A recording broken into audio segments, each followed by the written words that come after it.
Aujourd'hui, je vous montre comment préparer un cheesecake basque. C'est une recette simple mais délicieuse avec cette croûte foncée, parfaitement caramélisée et cet intérieur moelleux qui fond dans la bouche. Si vous cherchez à impressionner vos invités ou juste vous régaler, restez avec moi, je vous montre tout. On va commencer notre recette par, comme souvent en pâtisserie, préchauffer notre four à 210 degrés. C'est parti. Ensuite, je vais vous montrer comment réaliser l'appareil de ce cheesecake basque. C'est d'une simplicité à toute épreuve. On prend notre fromage à tartiner, notre mascarpone. Je vais déjà battre ces deux éléments pour avoir quelque chose de lisse. Alors là, on se fait un peu les bras. Je vais ajouter mon sucre.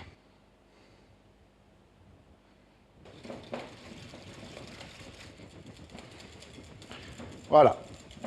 Maintenant, je vais intégrer les œufs un à un. C'est parti. Donc, je casse un œuf, je le mets dedans et je l'intègre. Après, les suivants. Voilà. Il est bien intégré et ainsi de suite.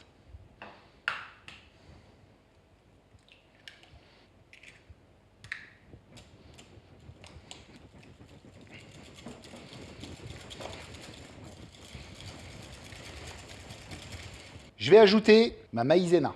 Ça va me permettre de texturer un petit peu ma préparation et je mélange. Ce que je vais faire, vous voyez, toujours moi, j'essaye de reprendre tout ce que j'ai sur les bords parce que des fois on peut avoir encore un peu de fromage ou de mascarpone qui traîne avec une maryse. Je vais ajouter une pincée de sel. Toujours le sel, exauceur de goût, ça va faire ressortir les saveurs de votre gâteau. Et on ajoute de la crème liquide.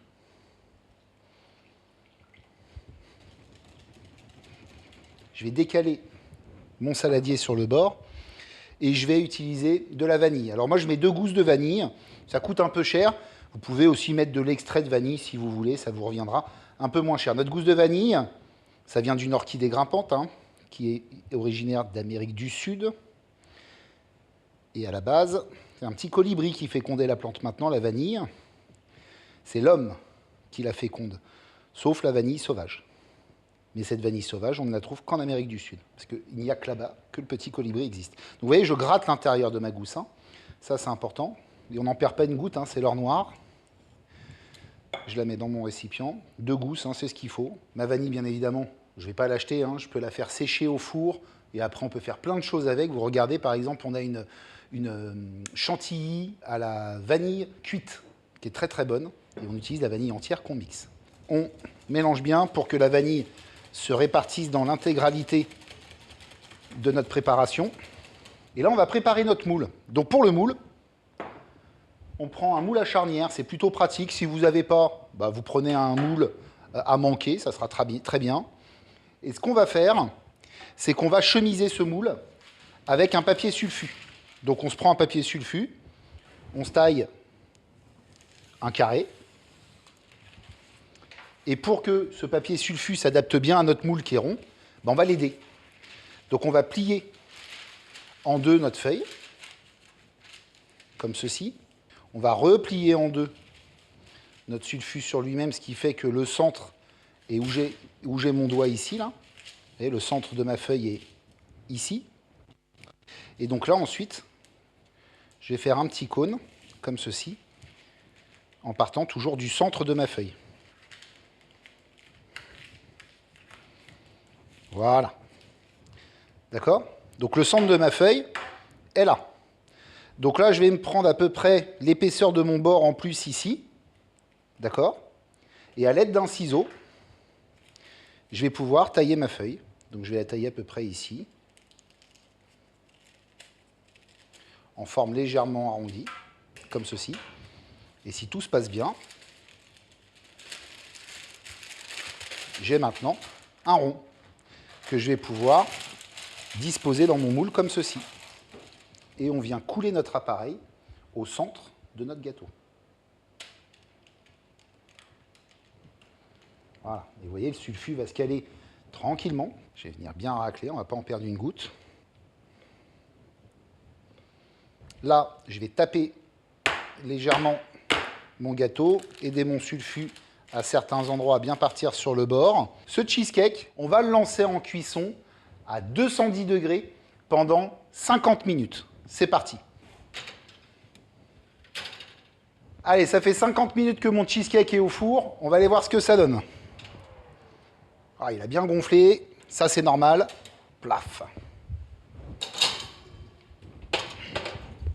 Alors, première chose à regarder, vous allez prendre votre gâteau et vous allez taper dessus comme ça sur le bord. Vous voyez comment il bouge à l'intérieur? Je ne sais pas si vous voyez bien. Vous voyez comment ça bouge à l'intérieur? Ça veut dire qu'il n'est pas trop cuit. C'est bon signe. Sur le dessus, on a l'impression qu'il est légèrement brûlé. Alors, pas de panique, le cheesecake basque, il est également connu sous le nom de burnt cheesecake. Hein, c'est un dessert qui tient son origine du Pays basque, le cheesecake basque, et du Pays basque espagnol, plus précisément de San Sebastián. Il se différencie du cheesecake classique par sa croûte caramélisée et légèrement brûlée et le fait qu'il n'ait pas de pâte. Ce caramélisé sur le dessus va lui donner une texture unique. Hein, il va être plutôt caramélisé sur le dessus et plutôt onctueux à l'intérieur. Il est né dans les années 1990, ce dessert, au restaurant La Vigna, à San Sebastián.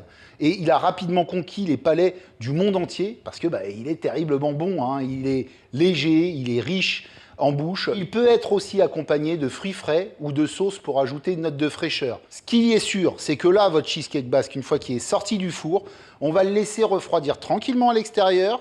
Une fois qu'il est tempéré, on le mettra au frigo au moins une nuit. Allez, on se retrouve demain.